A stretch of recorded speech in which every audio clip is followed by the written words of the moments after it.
St. Alfred Catholic Parish is hosting a replica of the Shroud of Turin.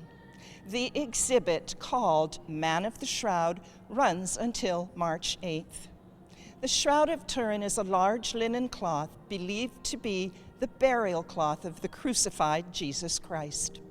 As I said in my lecture, we were there to determine how the image was formed. And we did all the tests were non-destructive, but to determine image formation mechanism. We had every paint and pigment known to man, the spectral characteristics of that. We did our spectral data to look for perhaps these paints or pigments on the shroud, found none.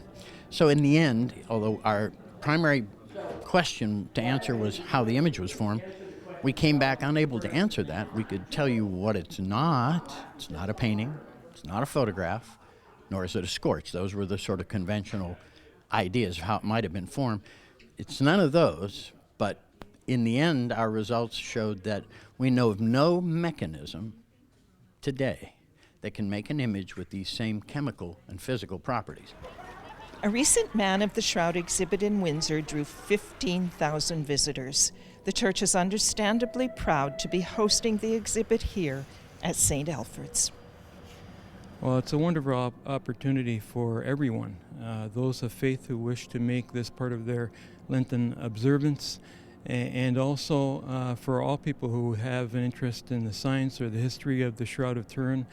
We have a replica of the shroud on display over the altar. We have museum boards with all of the information that's presently available on the shroud, and also two expert presenters, Barry Schwartz and John Iannone, are both internationally known for their expertise on the topic, and their presentations are tremendous. Schwartz was part of the original team that examined the shroud in 1978. He began his research as a skeptic. As he continued the work, he found himself confronting his own beliefs. But what changed was that it forced me to be honest. I mean, the whole purpose of my being there was to document and share that.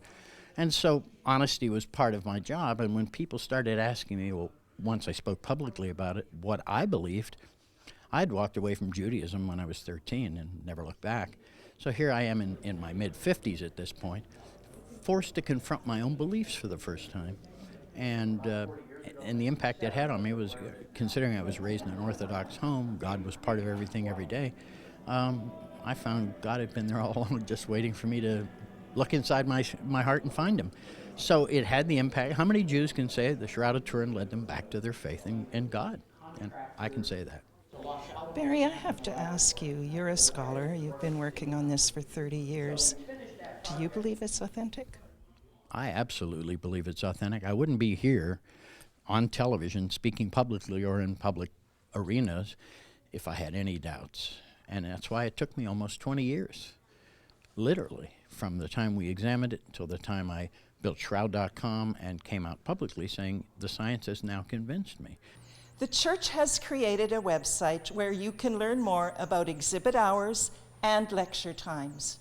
In St. Catharines, I'm Brenda Schultz reporting for The Source.